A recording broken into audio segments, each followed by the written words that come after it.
Hello and welcome world now देख रहे हैं आप। मैं हूं आपके साथ कंचन जैसवानी। इस खास शो में हम बात करेंगे दुनिया की बड़ी खबरों की, वो बड़ी खबरें जिनका सीधा असर दुनिया के हर देश को पड़ता है। हम आपको ले चलेंगे दुनिया के कोने कोने में और बताएंगे क्या कुछ खास है आज आपके लिए। इन सब के बीच में वर्ल्ड नाउ में आज बात करेंगे यूएन में भारत के दिए गए जवाब की।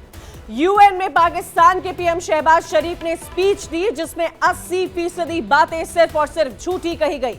दुनिया के तमाम देशों के सामने पाकिस्तान तो बहादुर देश साबित करने की कोशिश कर रहा था। ऑपरेशन सिंदूर का भी जिक्र किया गया।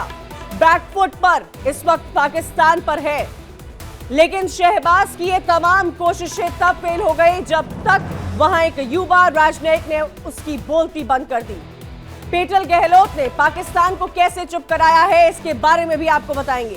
साथ ही ये भी बताएंगे कि शहबाज शरीफ के झूठ, जिस ऑपरेशन सिंदूर में जीत का दावा शहबाज कर रहे थे, उसमें कैसे पाकिस्तान हारा था, इसके बारे में आपको सारी डिटेल्स देंगे। और फिर आपको बताएंगे यूएन में इजराइल के पीएम नेतन्याहू का मास बॉयकॉट किया गया। उनकी स्पीच जैसे ही स्टार्ट होती है, एक के बाद एक चेयर्स खाली होती जाती है। कई देशों ने नेतन्याहू का बहिष्कार किया है। वो कौन से देश हैं? साथ ही आपको बताएंगे कि कम लोगों से भरे हॉल में नेतन्याहू की स्पीच पर तालियां भी बजी। क्यों बजी, ये भी जानकारी देंगे। नेतन्याहू ने यूएन के मंच से हमास के साथ साथ दुनिया के तमाम देशों को अपना रुख साफ किया है। इजराइल का मकसद क्या है, ये भी बताया है। क्या है नेतन्याहू का इरादा? इतने विरोध के बावजूद भी नेतन्याहू ने अपनी बात किस अंदाज में रखी है, ये भी आपको दिखाएंगे। अपने दुश्मनों को दुश्मन बताया और दोस्तों को दोस्त, क्या कहा उन्होंने, ये सब कुछ आपको दिखाएंगे।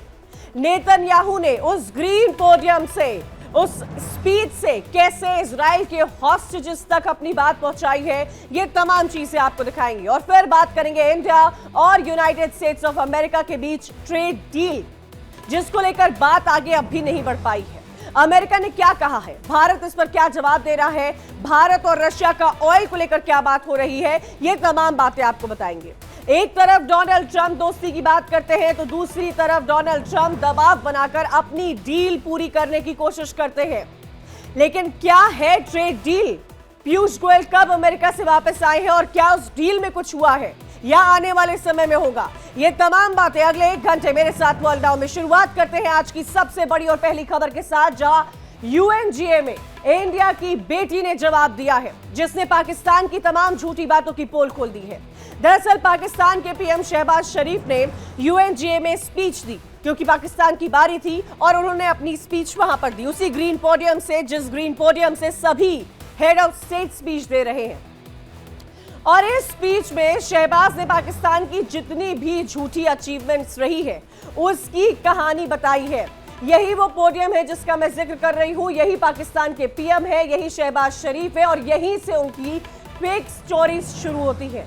बड़े बड़े दावे करते हैं और बड़े ही गर्व के साथ वो ये कहते हैं कि भारत पाकिस्तान की लड़ाई के वक्त कैसे पाकिस्तान ने इंडिया के 7 फाइटर जेट्स गिराए थे।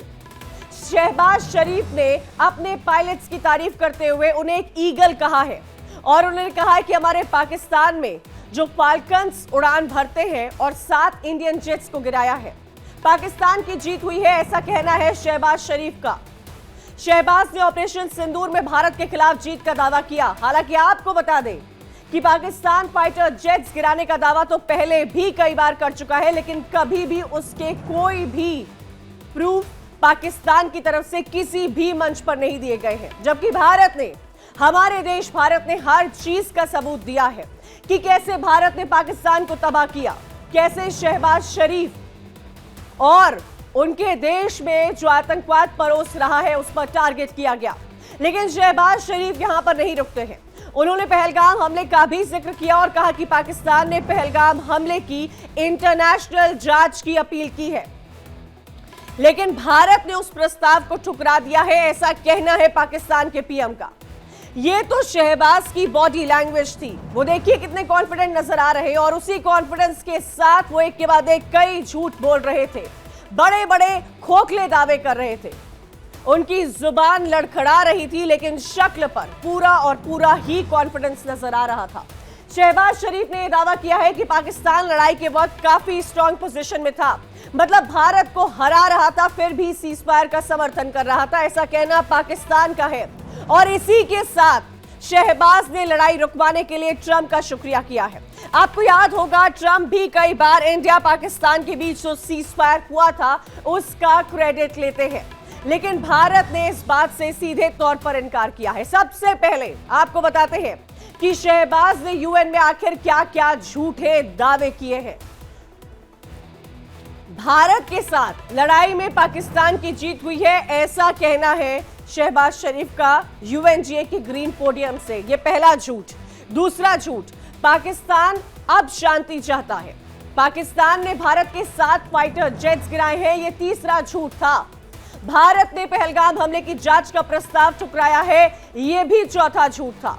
और ट्रंप की वजह से इंडिया पाकिस्तान के बीच सीजफायर हुआ है, यह दावा वो कई बार करते आए हैं, जिसका खंडन लगातार हमारे देश भारत ने किया है। भारत ने एक तरफा सिंधु जल संधि रोकी है और पानी रोककर इंटरनेशनल लॉ का उल्लंघन किया है। यूएन की निगरानी में कश्मीर में जनमत संग्रह होगा। पाकिस्तान भारत के साथ कई मुद्दों पर बातचीत के लिए तैयार है। ये तमाम दावे जो है वो शहबाज के भारत को लेकर थे और ये सारे झूठे दावे थे, लेकिन भारत ने यूएन में पाकिस्तान के प्रधानमंत्री शहबाज शरीफ के दावों की पूरी पोल खोल दी है। लादेन से लेकर ऑपरेशन सिंदूर तक गिन कर भारत ने जवाब दिया है। इंडियन डिप्लोमैट पेटल गहलोत ने यूएनजीए में राइट ऑफ रिप्लाई का इस्तेमाल किया है और पाकिस्तान को इसका जवाब दिया है। पेटल गहलोत ने शहबाज की स्पीच को बेतुकी, नौटंकी, थिएटर बताया है और कहा है कि अगर शहबाज शरीफ वाकई शांति चाहते हैं तो पाकिस्तान को तुरंत आतंकी जितने भी टेरर ग्रुप्स हैं उसको बंद करना चाहिए। सभी आतंकियों को भारत को सौंप देना चाहिए। जिन आतंकियों को भारत ने ऑपरेशन सिंदूर में मारा है उन्हें पाकिस्तान के अधिकारियों ने श्रद्धांजलि दी है और यही हकीकत है पाकिस्तान की। इंडिया ने टेरर के खिलाफ हर बार जीरो टॉलरेंस की नीति अपनाई है और हर इंटरनेशनल फोरम से भारत टेरर के खिलाफ बोलता है।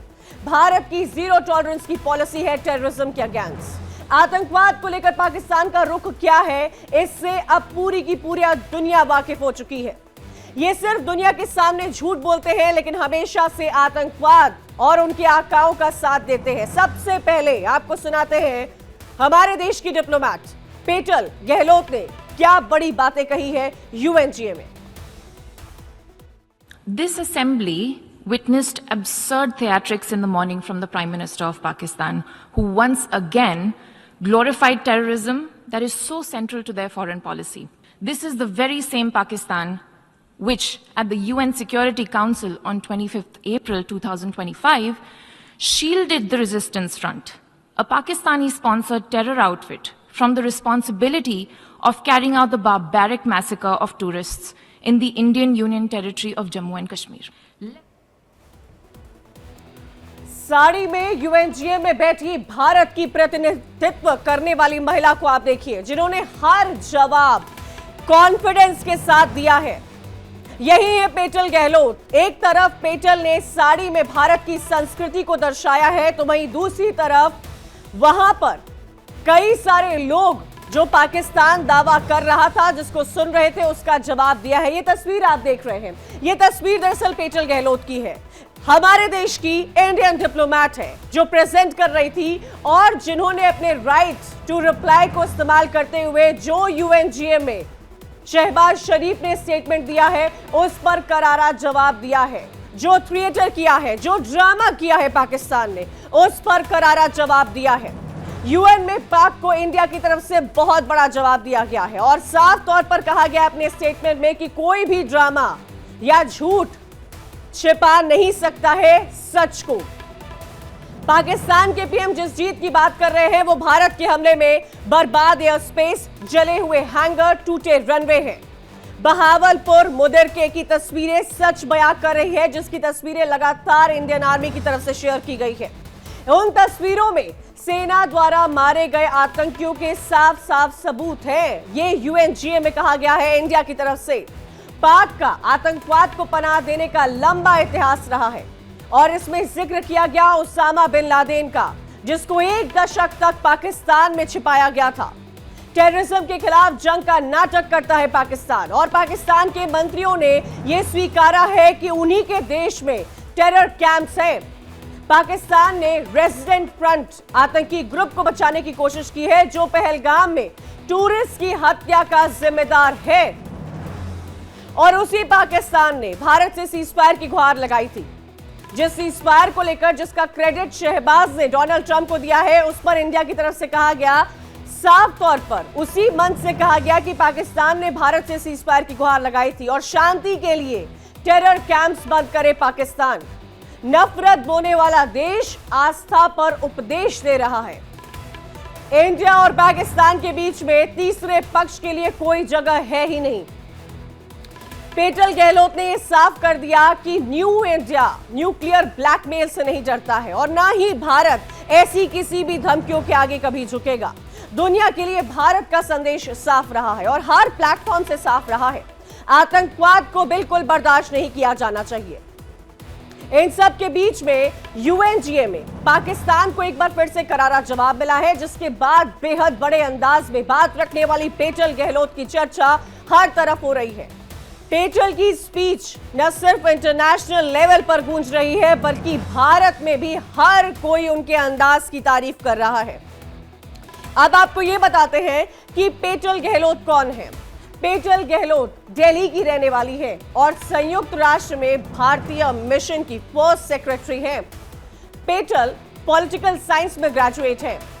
ड्यूक के लेडी श्रीराम कॉलेज से पॉलिटिकल साइंस में उन्होंने मास्टर्स की डिग्री हासिल की है।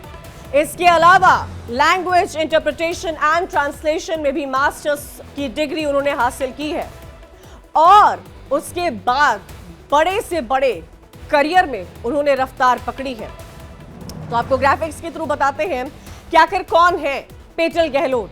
पेटल आईएफएस अधिकारी हैं। 2015 में इंडियन फॉरेन सर्विसेज उन्होंने ज्वाइन किया था और कई अलग अलग पोस्ट पर वो काम कर चुकी हैं। मिनिस्ट्री ऑफ एक्सटर्नल अफेयर्स में अंडर सेक्रेटरी के रूप में काम किया है। विदेश मंत्रालय की यूरोप वेस्ट डिवीजन में काम किया है। पेरिस और सैन फ्रांसिस्को में भी उनकी पोस्टिंग रही है। 2023 में यूएन में भारत की पहली सचिव के रूप में उन्हें नियुक्त किया गया था। 2024 में यूएन में सलाहकार की भूमिका संभाली है। 2025 में यूएन में भारतीय मिशन की फर्स्ट सेक्रेटरी भी रही हैं। आपको यह भी बता दें कि पेटल गहलोत सिर्फ एक डिप्लोमैट नहीं है, बल्कि उनकी कई दिलचस्प शौक भी है। उन्हें गिटार प्ले करना, गाना गाना, म्यूजिक बहुत पसंद है। अक्सर अपने खाली समय में गाने गाती हैं और गिटार प्ले करती हैं। पेटल गहलोत अपने इन शौक को लेकर सोशल मीडिया पर भी काफी फेमस है। सोशल मीडिया पर वो खुद की एक लिंग्विक फाइल और म्यूजिशियन के तौर पर अपने आप को प्रेजेंट करती हैं। पेटल गहलोत ने यूएनजीए में राइट टू रिप्लाई का इस्तेमाल किया है।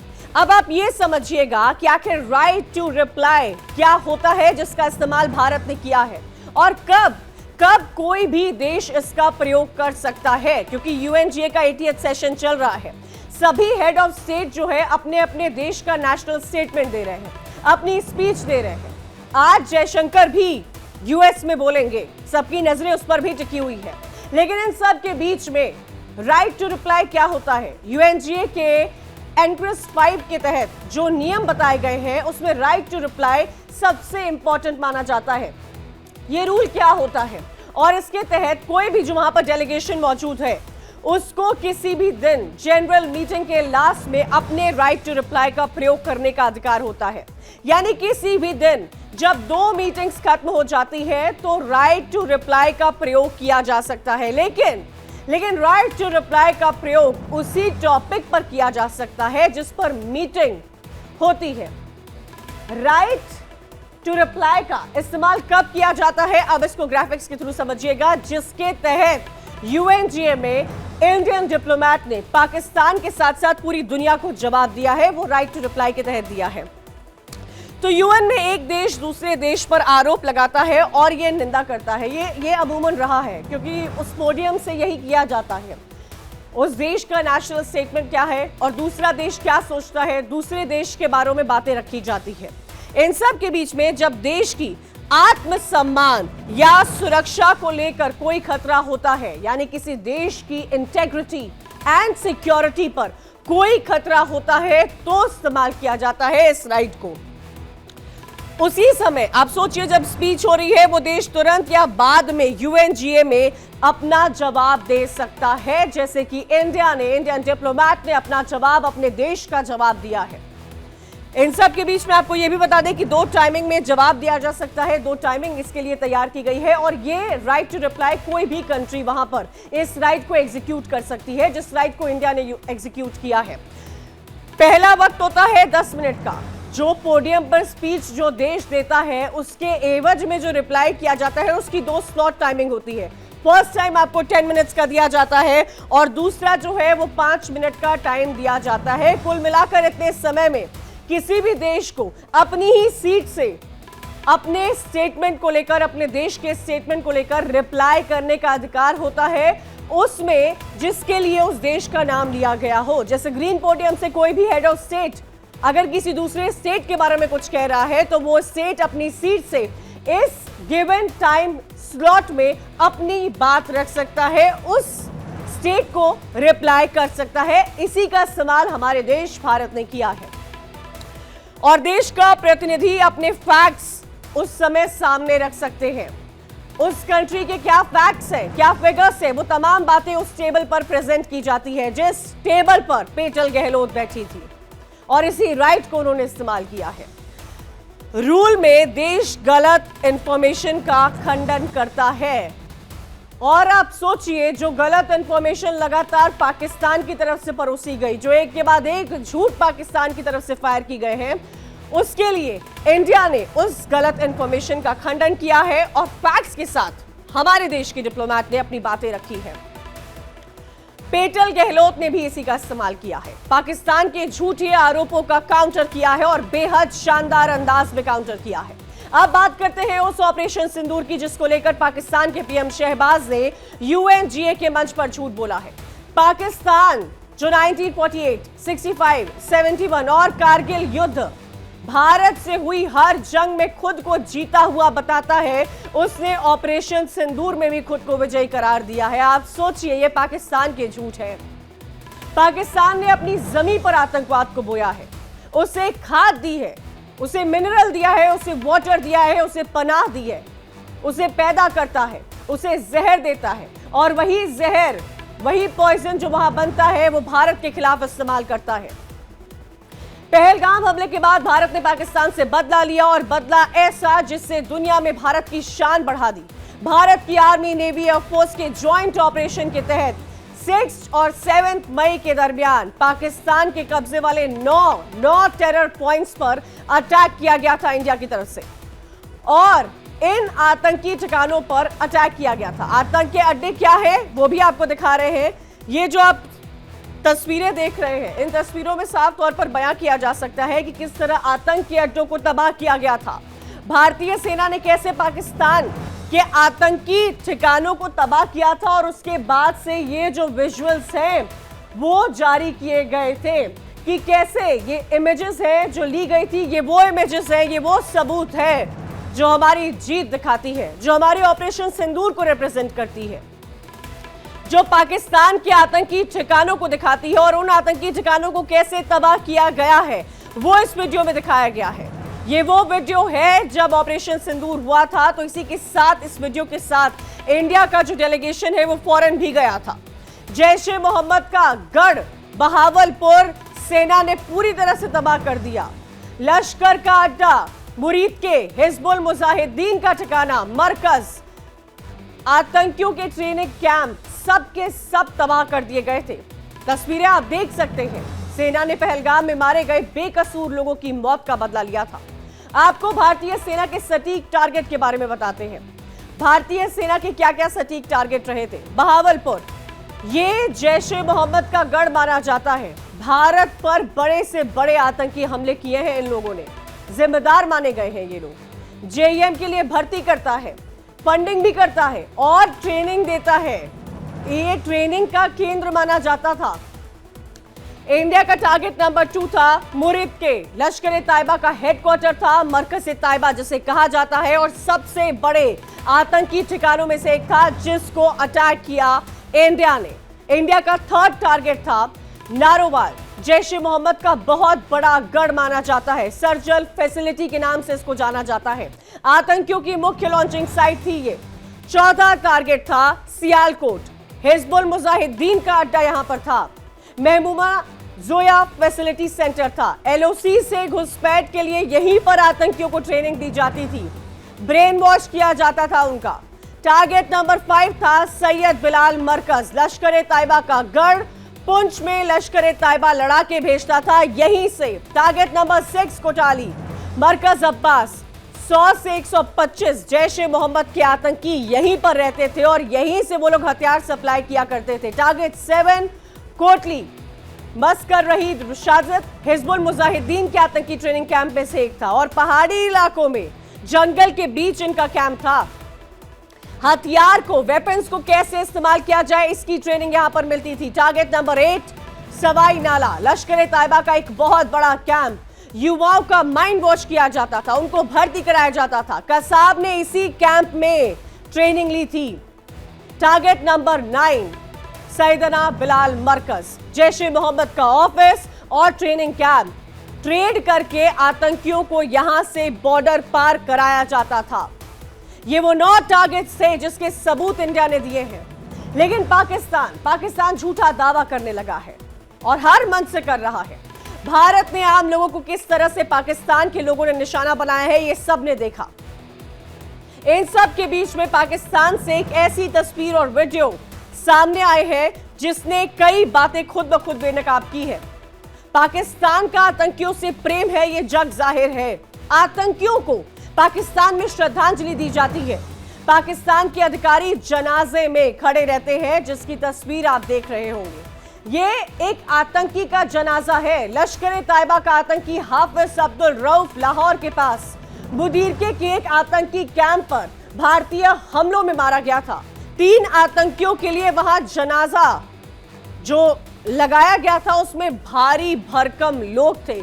लोगों को तो छोड़िए, उनके पीछे आर्मी थी पाकिस्तान की, और ये पाकिस्तान की पुलिस को आप यूनिफॉर्म में देख रहे होंगे।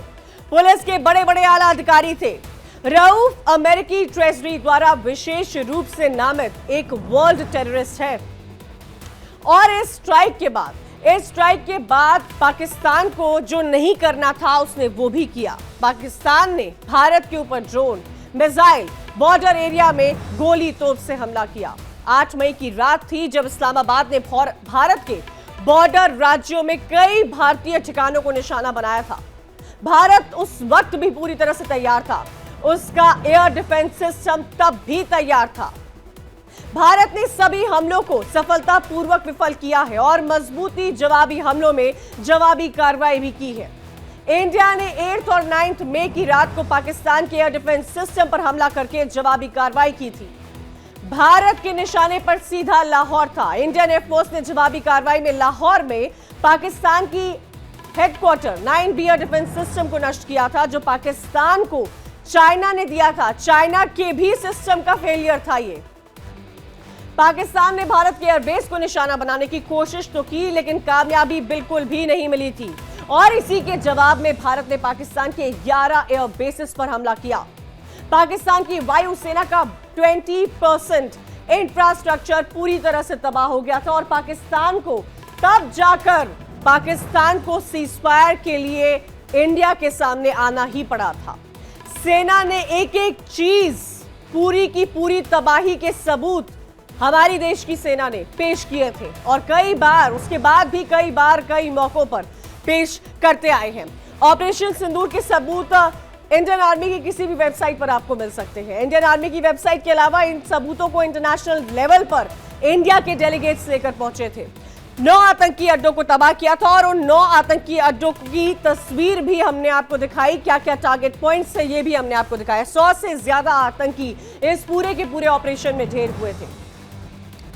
155 पाकिस्तान सैनिक इसमें मारे गए थे। ऑपरेशन सिंदूर के दौरान 11 पाकिस्तानी जो एयरबेस है, उनका airbase system, air defence system इतना लूज है, इतना लचीला है कि वो पूरा का पूरा तबाह हो गया था।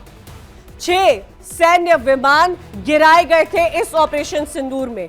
साथ ही साथ आपको बता दें कि 70 से ज्यादा पाक ड्रोन को मार गिराया गया था, क्योंकि हमारे इंडिया का एयर डिफेंस सिस्टम बहुत स्ट्रांग है। ऑपरेशन सिंदूर भारत की जीत नहीं, बल्कि इससे दुनिया के सामने भारत का रुतबा और भी ज्यादा बढ़ा है। दुनिया ने भारत की ताकत देखी है, भारत के एक से बढ़कर एक हाईटेक हथियार को देखा है। भारत ने ब्रह्मोस मिसाइल, राफेल लड़ाकू विमान से लगे स्कैल्प और हैमर मिसाइल, बम, AASM और तमाम तरह के सिस्टम जो है, बरैक मिसाइल, सुखोई 30, इन तरह के कई हथियारों का इस्तेमाल किया है, जिसके बाद भारत के स्वदेशी हथियारों की डिमांड पूरी दुनिया में बढ़ गई है। आपको यह भी बताते हैं कि इंडिया ने वो कौन कौन से हाईटेक हथियारों का तब इस्तेमाल किया था। ब्रह्मोस मिसाइल का इस्तेमाल किया गया था, सुपरसोनिक क्रूज मिसाइल जिसकी रेंज जो है वो 290 से लेकर 500 किलोमीटर तक है, उसका इस्तेमाल किया था। मैक 3 की रफ्तार से दुश्मन पर हमला करती है। पाकिस्तान पर कुल मिलाकर उस वक्त 15 ब्रह्मोस मिसाइलें दागी गई थी। आकाश मिसाइल का इस्तेमाल किया गया था। वो मिसाइल हवा में मार करने वाली मिसाइल है, जो एक तरह का मोबाइल एयर डिफेंस सिस्टम जिसकी रेंज 25 से 30 किलोमीटर है। पाकिस्तान के ड्रोन हमलों को पूरी तरह से नाकाम किया था। Anti drone D4 system drone detect करता है और डिटेक्ट के साथ साथ उन ड्रोन्स को डिस्ट्रॉय करने का सिस्टम भी उसमें है। रियल टाइम खोजता है और उनको न्यूट्रलाइज किया जाता है। S-400 एयर डिफेंस सिस्टम, जो दुनिया का सबसे खतरनाक एयर डिफेंस सिस्टम जाना जाता है, 400 किलोमीटर के दायरे में खतरे को ट्रैक करता है और S-400 उसे खत्म करने में भी सक्षम होता है। स्कैल्प क्रूज मिसाइल की बात की जाए तो लंबी दूरी की क्रूज मिसाइल है, 450 से 500 किलोमीटर रेंज, बंकर बस्टिंग की क्षमता है। Hammer bomb air to ground bomb है, 70 किलोमीटर तक की रेंज है। राफेल फाइटर जेट से इसको लॉन्च किया जाता है हैमर बम को। ये वो हथियार थे जिनके आगे पाकिस्तान पूरी तरह से पस्त हो गया था। भारत ने ऑपरेशन सिंदूर के सबूत कई बार दिखाए हैं, कहां-कहां भारत ने तबाही की है वो भी दिखाया है, लेकिन फिर भी पाकिस्तान के पीएम अपनी जीत के झूठे गुणगान गा रहे थे। और तभी पेटल गहलोत ने कहा कि अगर शहबाज की पाकिस्तान की तबाही को जीत मानते हैं तो उन्हें यह जीत मुबारक हो। यह स्टेटमेंट कहे गए थे इंडियन डिप्लोमैट की तरफ से। तो ये तो था कि इंडियन डिप्लोमैट ने कैसे शहबाज शरीफ के झूठे दावों पर जवाब दिया है। अब वर्ल्ड नाउ में आगे बढ़ेंगे और बात करेंगे इजराइल के पीएम बेंजामिन नेतन्याहू की स्पीच की। यूएन में पीएम नेतन्याहू ने स्पीच का बॉयकॉट किया गया। नेतन्याहू ने जैसे ही यूएन महासभा में स्पीच देना शुरू किया, 50 देशों के 100 डिप्लोमैट्स हॉल से बाहर चले गए। ये तस्वीर आप देखिए, ये पिक्चर ऑफ द डे कही जा सकती है। ये वॉकआउट करने लगे थे और इन वॉकआउट करने वाले देशों में ब्रिटेन, फ्रांस, कनाडा, ऑस्ट्रेलिया समेत वो देश शामिल थे जिन्होंने हाल ही में फिलिस्तीन को स्टेटहुड की मान्यता दी है। अमेरिका और ब्रिटेन के प्रतिनिधि उस कक्ष में मौजूद रहे, लेकिन सीनियर ऑफिसर की जगह जूनियर राजनीतिक वहां पर बैठे थे। हालांकि विरोध हुआ, लेकिन इस पूरे विरोध के बावजूद बेंजामिन नेतन्याहू का भाषण जारी रहा, जो आप देख रहे हैं। ये पिक्चर्स देखिए, इन विजुअल्स को देखिए और समझिए कि कैसे नेतन्याहू की स्पीच से उठकर डिप्लोमैट्स बाहर जा रहे थे। जैसे ही वो पोडियम पर आते हैं, आप देख पा रहे होंगे, वॉकआउट, मास वॉकआउट होता है। 1 2 नहीं, 50 देशों के 100 डेलीगेट्स वॉकआउट करते हैं, लेकिन नेतन्याहू डटे रहे। नेतन्याहू वो पूरी स्पीच लेकर आए थे और उन्होंने वो पूरी स्पीच पढ़ी, भले ही वो पूरा का पूरा हॉल आधे से ज्यादा खाली क्यों ना हुआ हो। नेतन्याहू ने स्पीच तो दी, लेकिन आधी कुर्सियां तब भी खाली थी। लेकिन नेतन्याहू रुके नहीं। ये विरोध, ये गुस्सा इजराइल के गाजा में एक्शन के खिलाफ है, जो आपको चेयर छोड़कर जो डिप्लोमैट्स बाहर निकल रहे हैं उनके मन में था। यूएन में ये स्पीच लगातार बढ़ते अंतर्राष्ट्रीय दबाव और अलगाव के बीच दी गई है। इजरायली पीएम नेतन्याहू ने जैसे ही मंच से बोलना शुरू किया, हॉल में शोर होने लगा। इस दौरान कई देशों के डेलीगेट्स वहां से जाने लगे, लेकिन अमेरिका का जो डेलीगेशन था वो नेतन्याहू के समर्थन में बैठा रहा। इतना ही नहीं, जैसे ही स्पीच की शुरुआत हुई कुछ लोगों ने तालियां भी बजाई और तालियों के साथ नेतन्याहू का स्वागत किया गया। अब नेतन्याहू ने जो स्पीच दी है उसके कई तरह के अलग अलग मायने हैं, उसके दो पहलू हैं और मैं चाहती हूं कि आप वो दोनों पहलू देखें और समझें। सबसे पहले तो नेतन्याहू के ब्लेजर पर एक क्यूआर कोड था। ये जो आप तस्वीर देख रहे हैं, ये इजराइल के head of state Benjamin Netanyahu हैं जो यूएनजीए में इजराइल का स्टेटमेंट रख रहे थे और अपने ब्लेजर पर ये क्यूआर कोड लेकर आए थे। आप क्या इमेजिन कर सकते हैं? इजराइल की टेक्नोलॉजी क्या है वो दिखाती है। ये जो तस्वीर है, आप इस तस्वीर को ध्यान से देखिए। इस तस्वीर में बेंजामिन नेतन्याहू आपको नजर आ रहे हैं और इनके ब्लेजर पर ये जो आप क्यूआर कोड देख पा रहे हैं, जिसको हम रेड कलर से सर्कल करके दिखा रहे हैं, ये क्यूआर कोड लगा हुआ था। सूट में आए थे और इस सूट में उनका क्यूआर कोड था। ये दो तस्वीरें आपको दिखा रहे हैं। एक तस्वीर आप देख रहे थे बेंजामिन नेतन्याहू की स्पीच की और दूसरी उस मास इवैक्यूएशन की आप तस्वीरें देख रहे थे कुछ देर पहले जो हम आपको दिखा रहे थे। ये देखिए, कुर्सियां खाली होती जा रही हैं लेकिन नेतन्याहू स्पीच देते जा रहे हैं क्यूआर कोड के साथ। और ये क्यूआर कोड इस वक्त दुनिया में चर्चा का विषय बना हुआ है। इस कोड में 7 अक्टूबर को जो कुछ हुआ उसका पूरा डॉक्यूमेंट तैयार है। ये दो तस्वीरें इजराइल और इजराइल की लीडरशिप को दिखा रही हैं।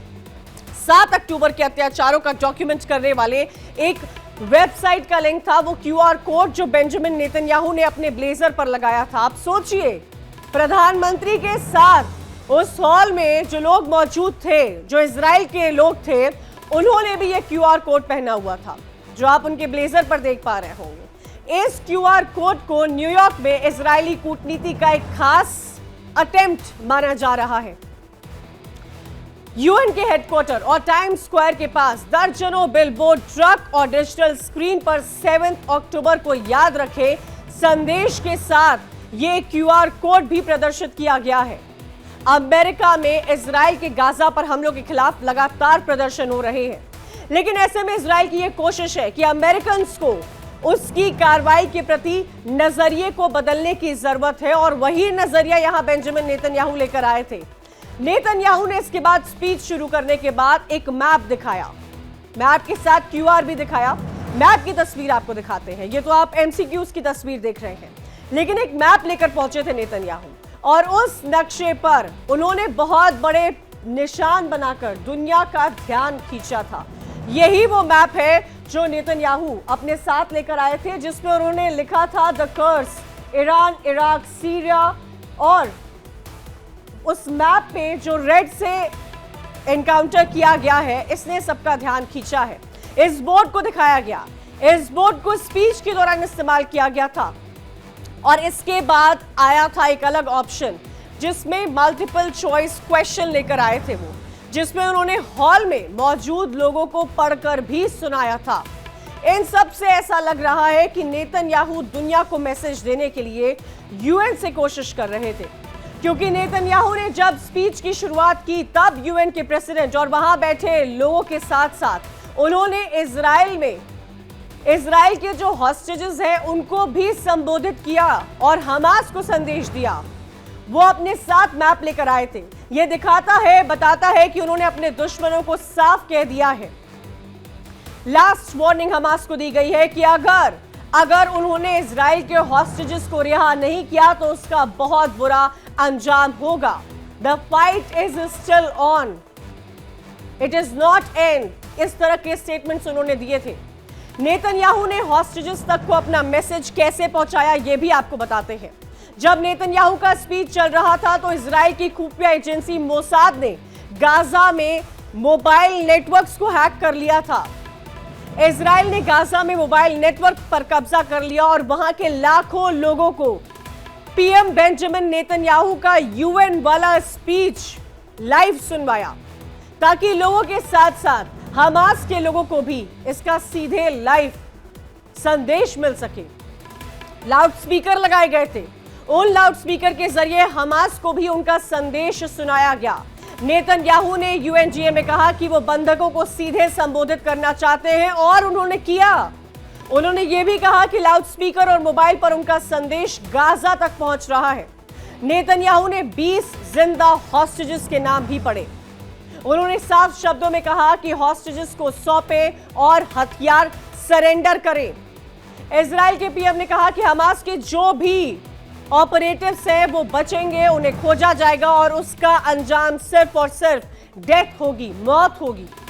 पीएम ने कहा कि इजराइल में बंधकों को घर लाने तक, जब तक इजराइल के हॉस्टेजेस गाजा से, हमास से वापस नहीं आ जाते हैं, ये जंग चलती रहेगी और वो थमेगी नहीं। नेतन्याहू ने अपनी स्पीच में दुनिया को मैसेज दिया है, इजराइल अपनी रक्षा के लिए कुछ भी करेगा। नेतन्याहू ने यह भी कहा कि पिछले 1 साल में हालात बदल गए हैं। नेतन्याहू ने कहा कि जब वो पिछली बार यूएन में खड़े थे तब ईरान अपने न्यूक्लियर और मिसाइल कार्यक्रम को लेकर तेजी से आगे बढ़ रहा था और उसी का समर्थन हमास, हिजबुल्लाह कर रहा था। ये तमाम लोग समर्थन करके इजराइल को निशाना बना रहे थे, लेकिन अब इजराइल ने अपने सभी दुश्मनों को खत्म कर दिया है। वो कर्ज का ये एमसीक्यू है जिसका जिक्र हम कर रहे थे, इसी एमसीक्यू के साथ वो पहुंचे थे। उन्होंने ये भी दावा किया है कि इजराइल ने यमन में हूती, गाजा में हमास, लेबनान में हिजबुल्लाह, सीरिया में असद और सबसे अहम ईरान के न्यूक्लियर प्रोग्राम को तबाह किया है। वो मैप दिखा रहे थे, वो एमसीक्यू दिखा रहे थे, वो क्यूआर कोड पहनकर आए थे, मार्कर लगा रहे थे, क्रॉस कर रहे थे। उनकी बॉडी लैंग्वेज देखिए, उनका मैसेज देखिए, एक एक करके सारे दुश्मनों को साफ कर दिया इस पोडियम से बेंजामिन नेतन्याहू ने। जिस यूएनजीए में 2 दिन से फिलिस्तीन का मुद्दा गूंज रहा था, इजराइल ने उसकी तस्वीर मानो पलट दी हो। नेतन्याहू ने दुनिया को तीखे और सीधे अंदाज में कहा। उन्होंने याद दिलाया कि 7 अक्टूबर 2023 को हमास ने कैसे हमला किया था, कैसे 1200 लोग जो है वो मारे गए थे। उन्होंने कहा कि दुनिया शायद इसे भूल गई है, लेकिन इजराइल नहीं। जो संदेश नेतन्याहू देने आए थे वो उन्होंने दुनिया को दे ही दिया। क्या वार्निंग रही है नेतन्याहू की, अब आपको ये बताते हैं। गाजा में हमास के खिलाफ काम खत्म करना ही होगा। हमास 48 घंटे में अपने हॉस्टेजेस को रिहा करे और अगर ऐसा नहीं होता है तो हमास के जो भी ऑपरेटिव्स बचेंगे उन्हें खोजा जाएगा और उन्हें मौत दी जाएगी। इजराइल हॉस्टेजेस को घर लाने तक ये जो युद्ध चल रहा है वो नहीं थमेगा। फिलिस्तीन को दर्जा देना इजराइल के लिए नेशनल सुसाइड है। पश्चिमी नेता दबाव में झुक सकते हैं लेकिन इजराइल नहीं झुकेगा। यह फैसला यहूदियों और आतंकवाद को बढ़ावा देता है अगर फिलिस्तीन को स्टेटहुड मिल जाए। नेतन्याहू ने यह भी दावा किया कि इजराइल कट्टरपंथी इस्लाम के खिलाफ पूरी दुनिया की लड़ाई लड़ रहा है। उन्होंने कहा कि आप सब जानते हैं कि इजराइल आपकी ही लड़ाई लड़ रहा है। नेतन्याहू की स्पीच में भले ही कम लोग क्यों न मौजूद थे, लेकिन स्पीच खत्म होने पर पूरा का पूरा हॉल तालियों से गूंज उठा। नेतन्याहू का संदेश साफ था, इजराइल रुकेगा नहीं। तब तक नहीं रुकेगा जब तक हमास सरेंडर नहीं करता है, तब तक नहीं रुकेगा जब तक इजराइल के हॉस्टेजेस घर नहीं वापस आते हैं। और अपनी इसी रुख के चलते नेतन्याहू को विरोध का सामना करना पड़ा। नेतन्याहू के खिलाफ इंटरनेशनल क्रिमिनल कोर्ट 2024 में गिरफ्तारी का वारंट जारी किया गया था।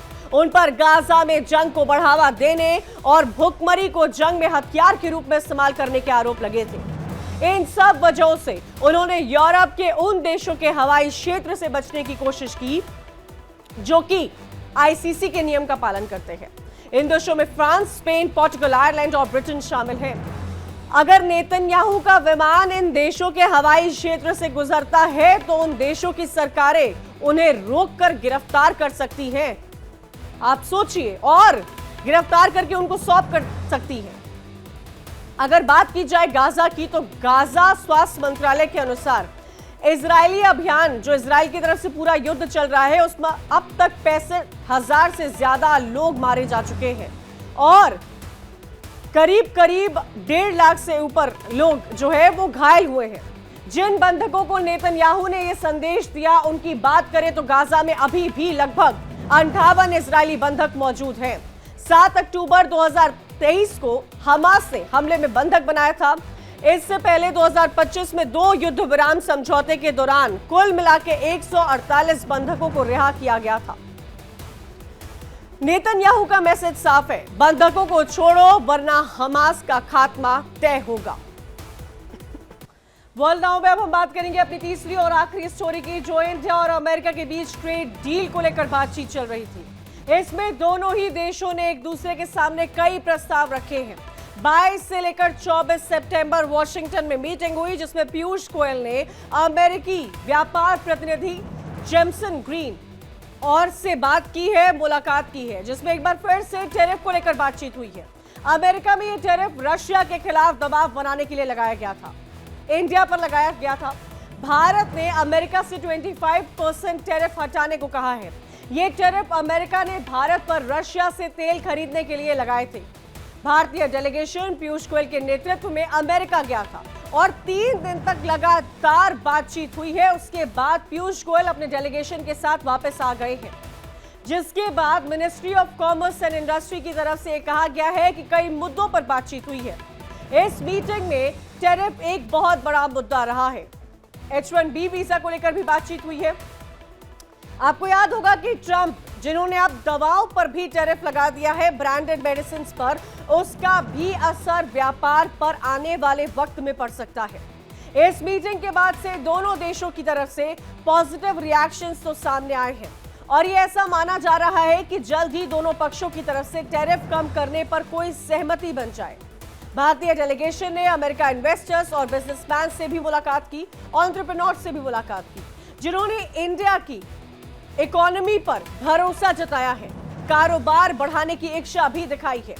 हालांकि इस मीटिंग से एक बात तो साफ हो गई है कि अमेरिका के साथ डील का रास्ता रशिया से तेल से होकर ही गुजरेगा। अमेरिका की एक बहुत बड़ी मांग ने इस पूरे के पूरे डील में एक बहुत बड़ा विलंब ला दिया है। अमेरिका ये चाहता है कि इंडिया रशिया से तेल खरीदना बंद कर दे, इंडिया के साथ साथ चाइना, यूरोप भी, लेकिन भारत ने इस मांग को मानने से साफ तौर से इनकार कर दिया है। अमेरिका ने साफ कहा है कि रशिया के मुद्दे को सुलझाना भारत के टैरिफ कम करने और व्यापार समझौता करने के लिए जरूरी है। हालांकि ये भी समझिए आप कि बातचीत तो हुई, जो बातचीत रही वो पॉजिटिव भी रही, लेकिन कोई बड़ी सफलता अब तक इस पूरे मामले में नहीं नजर आ रही है। जब तक इस मुद्दे का समाधान नहीं निकलता है, तब तक इंडिया और यूनाइटेड स्टेट्स ऑफ अमेरिका के बीच में ट्रेड समझौते पर अंतिम मोहर लगना मुश्किल लग रहा है। ये दोनों देशों के बीच में बातचीत तो चल रही है, लेकिन फिलहाल अब तक कोई भी इस पर नतीजा नहीं निकल पाया है और कई दौर की बातचीत हुई है। एक दो नहीं, कई दौर की ये बातचीत चली है, लेकिन अब तक डेलीगेशन जाता है, डेलीगेशन आता है, अमेरिका से डेलीगेट्स यहां आते हैं, यहां के डेलीगेट्स वहां जाते हैं, लेकिन अब तक इस 50% टैरिफ पर कोई भी कंक्लूजन नहीं निकल पाया है।